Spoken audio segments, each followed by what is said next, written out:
जो पुरुषोत्तम श्री राम की जो श्री रामचरितमानस में आगे की कथा।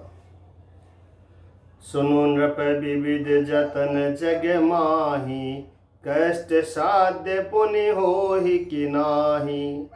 तपस्वी ने कहा, हे राजन सुनो, संसार में उपाय तो बहुत है पर वे कष्ट साध्य है, बड़ी कठिनता से बनने में आते हैं और इस पर भी सिद्ध हो या न हो उनकी सफलता निश्चित नहीं है। हाँ, एक उपाय बहुत सहज है परंतु उसमें भी एक कठिनता है। हे राजन, वह युक्ति तो मेरे हाथ है पर मेरा जाना तुम्हारे नगर में हो नहीं सकता।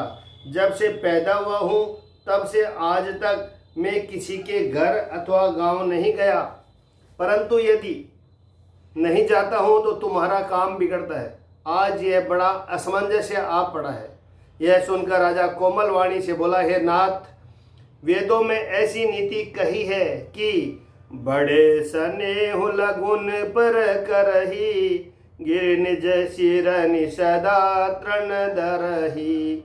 जलधि अगाध मोलि बह फेनु, संतत धरनि धरत सिर रेनु। बड़े लोग छोटों पर स्नेह करते ही है। पर्वत अपने सिरों पर सदा घास को धारण किए रहते हैं। अगाध समुद्र अपने मस्तक पर फेन को धारण करता है और धरती अपने सिर पर सदा धूलि को धारण किए ही रहती है। ऐसा कहकर राजा ने मुनि के चरण पकड़ लिए और कहा, हे स्वामी, कृपा कीजिए, आप संत है, दीन दयालु है, अतः हे प्रभु मेरे लिए इतना कष्ट अवश्य सहिए। राजा को अपने अधीन जानकर कपट में प्रवीण तपस्वी बोला, हे राजन सुनो, मैं तुमसे सत्य कहता हूँ, जगत में कुछ भी दुर्लभ नहीं है। मैं तुम्हारा काम अवश्य करूँगा क्योंकि तुम मन, वाणी और शरीर तीनों से मेरे भक्त हो। जोग जुगति जप तप मंत्र प्रभाव, फल ही तब ही जब करिए दुराऊ। पर योग, युक्ति, तप और मंत्र का प्रभाव तभी फलीभूत होता है जब वे छिपा कर किए जाते हैं। हे नरपति, मैं यदि रसोई बनाऊं और तुम उसे परोसो और मुझे कोई जानने न पावे तो उस अन्न को जो जो खाएगा सो तुम्हारा आज्ञाकारी बन जाएगा। यही नहीं, उन भोजन करने वालों के घर भी जो कोई भोजन करेगा, हे राजन सुनो, वह भी तुम्हारे अधीन हो जाएगा। हे राजन, जाकर वही उपाय करो और वर्ष भर भोजन कराने का संकल्प कर लेना। नित नूतन दिज सहस सत, बारहु सहित परिवार। मैं तुम्हारे संकल्प लगी, दीन ही करिब जेबनार। श्री राम जय राम जय जय राम, मेरे भगवन सीताराम। नित्य नए 1,00,000 ब्राह्मणों को कुटुंब सहित निमंत्रण करना। मैं तुम्हारे संकल्प के काल के अर्थात 1 वर्ष तक प्रतिदिन भोजन बना दिया करूँगा। हे राजन, इस प्रकार बहुत ही थोड़े परिश्रम से सब ब्राह्मण तुम्हारे वश में हो जाएंगे। ब्राह्मण हवन, यज्ञ और सेवा पूजा करेंगे तो उस प्रसंग संबंध से देवता भी सहज ही वश में हो जाएंगे। मैं एक और पहचान तुमको बताए देता हूँ कि मैं इस रूप में कभी ना आऊँगा। हे राजन, मैं अपनी माया से तुम्हारे पुरोहित को हर लाऊंगा, तब के बल से उसे अपने समान बनाकर 1 वर्ष तक यहाँ रखूँगा। और हे राजन सुनो, मैं उसका रूप बनाकर सब प्रकार से तुम्हारा काम सिद्ध करूँगा। हे राजन, रात बहुत बीत गई, अब सो जाओ। आज से तीसरे दिन मुझसे तुम्हारी भेंट होगी। तब के बल से मैं घोड़े से तुमको सोते ही में घर पहुंचा दूंगा। मैं वही पुरोहित का वेश धरकर आऊँगा। जब एकांत में तुमको बुलाकर सब कथा सुनाऊंगा तब तुम मुझे पहचान लेना। राजा ने आज्ञा मानकर शयन किया और वह कपट ज्ञानी आसन पर जा बैठा। श्रमित भूप निद्रा अति आई, सो किमि सोव सोच अधिकाई। राजा थका था, उसे खूब गहरी नींद आ गई, पर वह कपटी कैसे सोता, उसे तो बहुत चिंता हो रही थी। उस समय वहां काल केतु राक्षस आया, जिसने सुअर बनकर राजा को भटकाया था। वह तपस्वी राजा का बड़ा मित्र था और खूब छल प्रपंच जानता था। उसके 100 पुत्र और 10 भाई थे, जो बड़े ही दुष्ट, किसी से न जीत जाने वाले और देवताओं को दुख देने वाले थे।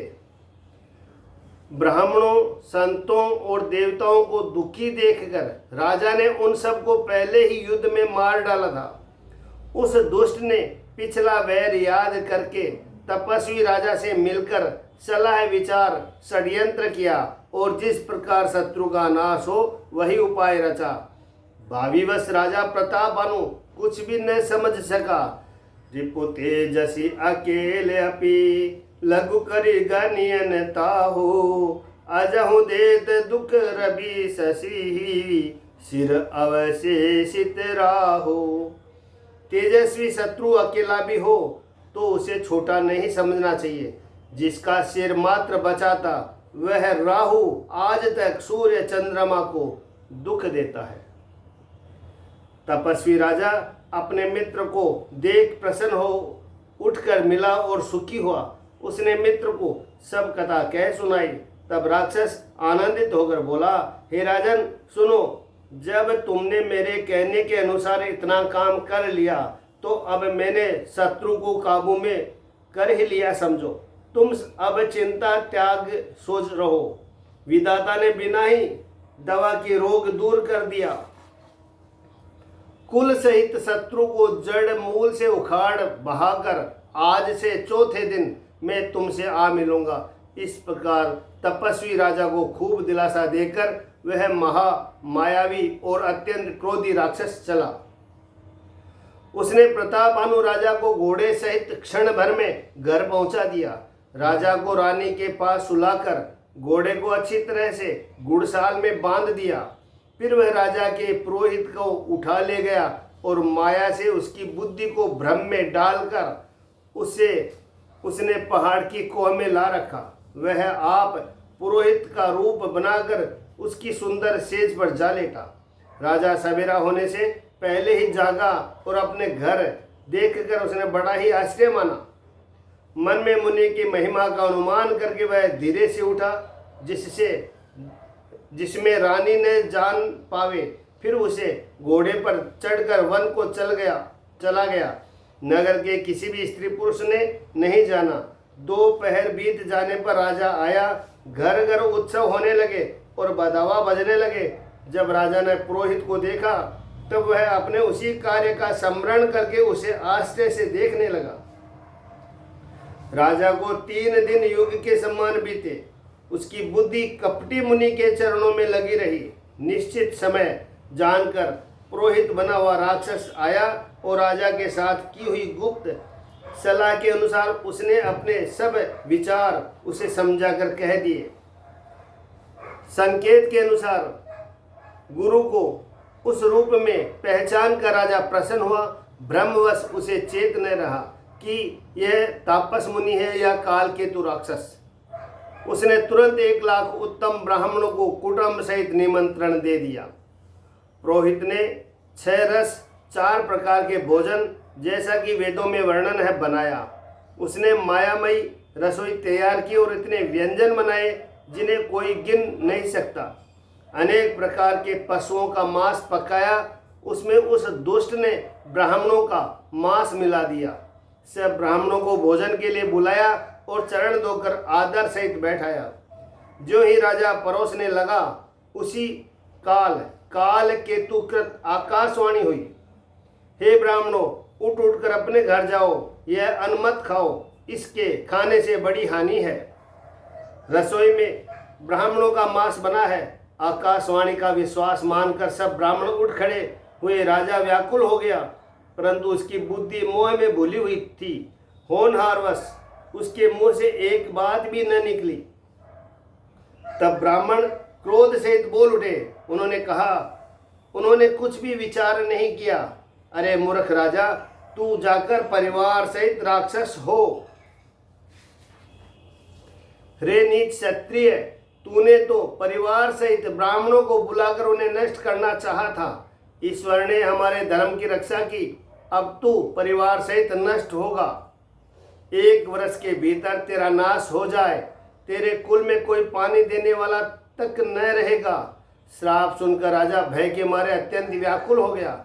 फिर सुंदर आकाशवाणी हुई कि विप्रहु श्राप विचारन दीन्हा, नहीं अपराध भूप कछु किन्हा। हे ब्राह्मणों, तुमने विचार कर श्राप नहीं दिया, राजा ने कुछ भी अपराध नहीं किया। आकाशवाणी सुनकर सब ब्राह्मण चकित हो गए।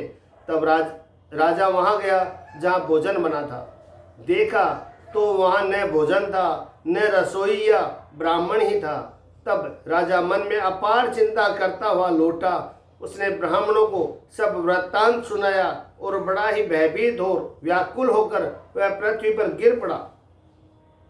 भूपति भाव मिटाई नहीं, जदपि न दूषण तोर, किए अन्यता होय नहीं, विप्र श्राप अति घोर। हे राजन, यद्यपि तुम्हारा दोष नहीं है तो भी होनहार नहीं मिटता। ब्राह्मणों का श्राप बहुत ही भयानक होता है, यह किसी तरह भी टल नहीं सकता। ऐसा कहकर सब ब्राह्मण चले गए। नगरवासियों ने जब यह समाचार पाया तो वे चिंता करने और विधाता को दोष देने लगे। जिसने हंस बनाते बनाते कौवा कर दिया, ऐसे पुण्यात्मा राजा को देवता बनाना चाहिए था, सो राक्षस बना दिया। पुरोहित को उसके घर पहुंचाकर असुर कालकेतु ने कपटी तपस्वी को खबर दी। उस दुष्ट ने जहां तहां पत्र भेजे, जिससे सब वैरी राजा सेना सजा सजा कर चढ़ दौड़े और उन्होंने डंका बजाकर नगर को घेर लिया। नित्य प्रति अनेक प्रकार से लड़ाई होने लगी। प्रताप भानु के सब योद्धा सूरवीरों की करनी करके रण में झूंझ मरे। राजा भी भाई सहित खेत रहा। सत्य केतु के कुल में कोई नहीं बचा।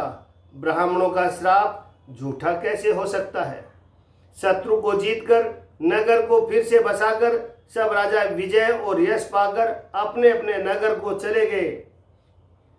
भरद्वाज सुनो जाहि जबे होय विधाता बाम, दूरी मेरु सम जनक जम, ताहि ब्याल समदाम। याज्ञवल्क्य जी कहते हैं, हे भारद्वाज सुनो, विधाता जब जिसके विपरीत होते हैं तब उसके लिए धूल सुमेरु पर्वत के समान भारी और कुचल डालने वाले, पिता यम के समान काल रूप और रस्सी सांप के समान काट खाने वाली हो जाती है। जय श्री राम।